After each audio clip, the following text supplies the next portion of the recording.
cherry blossom colors really are changing fast. Some of them are turning green already. Actually, funny enough, I never even knew those trees were donated from Japan. I know they're prevalent in Japan, but I didn't know they actually, I guess, gave it as a gift of sort. I only learned that during the festival. I know there's articles and stuff like that talk about that as well. I guess for some fun facts, like in the article say, trees gifted from Japan. Many of the trees standing in the city of Vancouver were donated by the governments of Japan in the 1930s and late 1950s.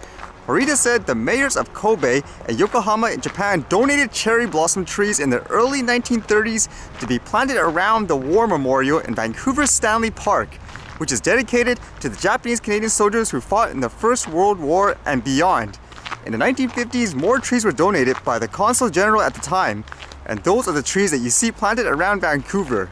It's kind of an interesting, I guess, fact, huh?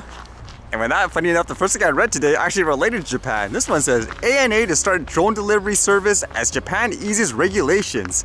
Airline to deploy craft from German startup to carry goods to remote islands. Japanese airline group ANA Holdings will launch a drone delivery service in the fiscal year through March 2023, using a vehicle developed by a German startup to carry daily necessities and medicines to Japan's remote islands and mountainous regions. ANA is preparing the service as the Japanese government takes steps towards relaxing drone regulations sometimes in the same fiscal year. That's kind of interesting, as people made the regulations so over the top in many places, and people are even wondering, you'll never do stuff like this. I guess when it comes to commercial stuff now, let's ease it up, make it more, I guess, reasonable so they can actually use it. Then again, will recreational people be able to use it as well afterwards? Or will they say, no, it's too dangerous? I guess it's one of those things, money talks, huh? I guess for a little more insight on that, it says, in March, the government approved a bill to amend the aviation law, which includes expanded airspace and fewer regulations for drones. In fiscal 2022, the government is expected to allow drones to be flown out of the operator's site and densely populated areas. ANA will prepare for commercialization based on the so-called Level 4 flying standard. Even after drone flying is deregulated, only government-certified aircraft and qualified operators will be allowed to fly drones in populated areas. ANA sees this as an advantage for airlines. So unfortunately, I guess in that case, it sounds like it's all big business and stuff that's in consideration, not people flying it for fun. Then again, you never know. Things can happen really quickly just with anything in life. Usually it comes down to whether or not the mass majority wants change, so to speak. And I guess this was kind of interesting too. This one says, drone test of Hera mission's asteroid radar. So from the looks of this, it's literally a drone carrying, what, like a radar, an antenna or something? As it says here, this drone hauled a model of the Juventus CubeSat high into the air as a practical test of the antennas designed to perform the first radar sounding of the interior of an asteroid. The shoebox-sized Juventus will be transported to the Didymos Double Asteroid System by ESA's Hera mission. Once it flies freely in space, Juventus will deploy a cross antenna to perform a low-frequency radar scan up to 100 meters deep within the smaller of the two asteroids, Dimphorus. I guess a lot of people are getting into the space stuff with their own different types of drones and so forth. Who's gonna win the race, I guess you could say, in terms of the dominant country? Actually, let's go see that Japanese War Memorial.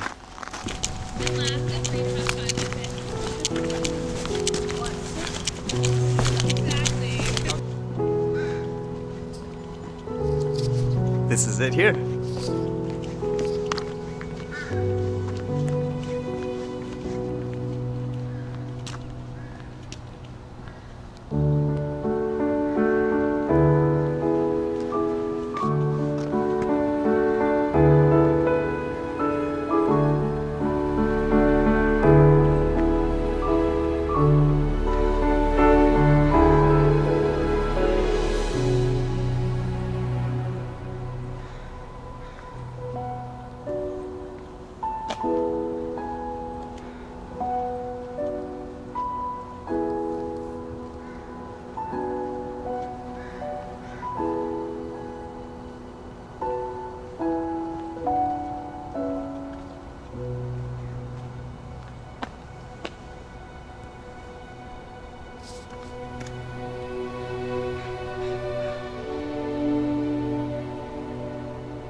Alright, see you guys later.